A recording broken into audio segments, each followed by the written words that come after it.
Tom cruise और उनका India प्रेम ये एक अलग ही लेवल का रसायन है। टॉम क्रूज अपने कई इंटरव्यूज में कह चुके हैं कि उन्हें भारत बहुत पसंद है, चाहे मुंबई शहर की गहमा गहमी हो या आगरा के ताजमहल की बेमिसाल खूबसूरती। वो दर्जनों बार कह चुके हैं कि उनका भारत से दिल्ली कनेक्शन है। वो कई बार भारत का दौरा कर चुके हैं और उनकी कुछ फिल्में इंडिया में शूट भी हुई हैं। हालांकि टॉम क्रूज का ये भारत प्रेम एक तरफा नहीं है। भारत के लोग भी उन्हें भरपूर चाहते हैं। उनकी फिल्मों को यहाँ हाथों हाथ लिया जाता है। उनके नाम पर लोग फिल्में देखने पहुंच जाते हैं। हमने उनकी latest film mission impossible the final reckoning का पहले दिन अर्ली मॉर्निंग शो देखा था। उस वक्त भी थिएटर भरा हुआ था और अब इसके कलेक्शन के आंकड़े भी इस सच्चाई पर मुहर लगा रहे हैं।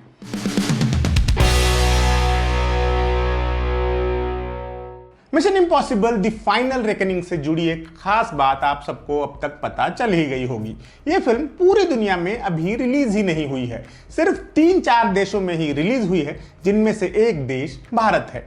अमेरिका और इंग्लैंड जैसे इंग्लिश स्पीकिंग मुल्कों में भी ये फिल्म 23 मई को रिलीज होने के लिए शेड्यूल्ड है। भारत को यह खास ट्रीटमेंट क्यों मिला? वही वजह है जो आप सोच रहे हैं, टॉम क्रूज की तगड़ी फैन फॉलोइंग। हाल ही में टॉम क्रूज का एक वीडियो भी आया था जिसमें वो हिंदी में भारतीयों से अपील कर रहे हैं। कह रहे हैं कि उनकी स्पेशल सीरीज की आखिरी फिल्म को भारतीय जनता उतना ही प्यार दे जितना अब तक देती आई है। One last time. इस अपील का बढ़िया नतीजा दिखाई दे रहा है। हिंदुस्तानी जनता फिल्म को खूब प्यार दे रही है। यहां तक कि देसी सितारे भी टॉम क्रूज से पिछड़ रहे हैं। सनी देओल और अक्षय कुमार की हालिया बड़ी फिल्मों से ज्यादा कलेक्शन कर रही है टॉम क्रूज की यह film. Mission impossible the final reckoning शनिवार 17 मई को रिलीज हुई। इसके पास वीकेंड के 2 दिन थे माहौल बनाने के लिए और फिल्म ने ये कामयाबी से कर दिखाया है। मिशन इम्पॉसिबल 8 ने अपने पहले 2 दिनों में लगभग 33 करोड़ का कलेक्शन कर लिया है। ये काफी तगड़ा आंकड़ा है। SackNilk.com के मुताबिक फिल्म ने पहले दिन यानी शनिवार को भारत में 16 करोड़ 50 लाख रुपए का कलेक्शन किया। इनमें से 11 करोड़ इंग्लिश वर्जन से आए और 4.5 करोड़ हिंदी वर्जन से। बचा 1 करोड़ तेलुगु और तमिल जनता ने दिया। रविवार को फिल्म ने कुछ और नहीं किया, बस अपनी परफॉर्मेंस रिपीट कर दी। दूसरे दिन भी इस फिल्म ने उतना ही कलेक्शन किया, 16 करोड़ 50 लाख रुपए। टोटल हुआ 33 करोड़। इसे ताजा कॉन्टेक्स्ट में समझना हो तो सनी देओल की जाट और अक्षय कुमार की केसरी चैप्टर 2 का उदाहरण देख लेते हैं। जाट ने पहले 2 दिनों में एग्जैक्ट उतना कलेक्शन किया था जितना MI8 का एक दिन का कलेक्शन है, 16 करोड़ 50 लाख रुपए। जाट ने पहले दिन कमाए थे 9 करोड़ 50 लाख और दूसरे दिन 7 करोड़। इसी तरह अक्षय की केसरी चैप्टर 2 का पहले 2 दिनों का कलेक्शन था 17 करोड़ 50 लाख। इसने पहले दिन 7 करोड़ 75 लाख कमाए थे और दूसरे दिन 9 करोड़ 75 लाख। इन दोनों ही फिल्मों से रेस में कहीं ज्यादा आगे है टॉम क्रूज की मिशन इम्पॉसिबल 8।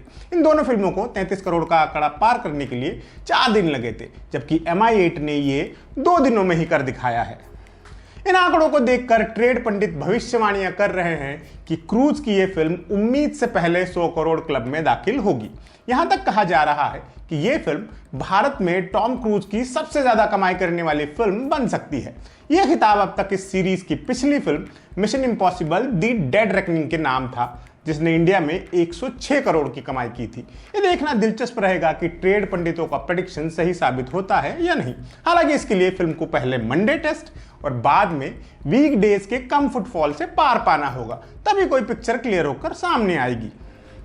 आप चाहें तो हम टॉम क्रूज की सीरीज की तमाम फिल्मों के कलेक्शन पर एक अलग वीडियो भी बना सकते हैं। अगर आपको ऐसे किसी वीडियो में इंटरेस्ट है तो हमें कमेंट करके जरूर बताइए और देखते रहिए एम बोले तो।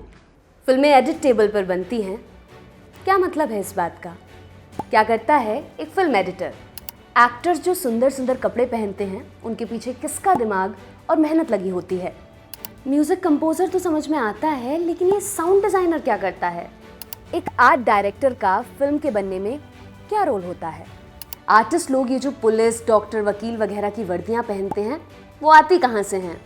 एक असिस्टेंट डायरेक्टर फिल्म के सेट पर क्या क्या और कैसे करता है? कौन तय करता है इस वाली फिल्म में ये वाला रोल इस एक्टर से करवाना है? एक्ट्रेस का मेकअप और हेयर देखने वाले आर्टिस्ट को किन समस्याओं से जूझना पड़ता है? हीरो की जगह अपनी जान जोखिम में डालने वाले स्टंट डबल्स कितने खतरे में जीते हैं? क्या आप भी उन लोगों के बारे में जानना चाहते हैं जो अक्सर पर्दे के पीछे रहते हैं लेकिन जिनके बिना फिल्में बन ही नहीं सकती? सिनेमा मेकिंग के अलग अलग डिपार्टमेंट्स को डेडिकेटेड हमारी सीरीज सिनेमा वाले में हम आपको इन्हीं लोगों से रूबरू करवाएंगे जरूर देखिए सिनेमा वाले, ओनली ऑन एम बोले तो।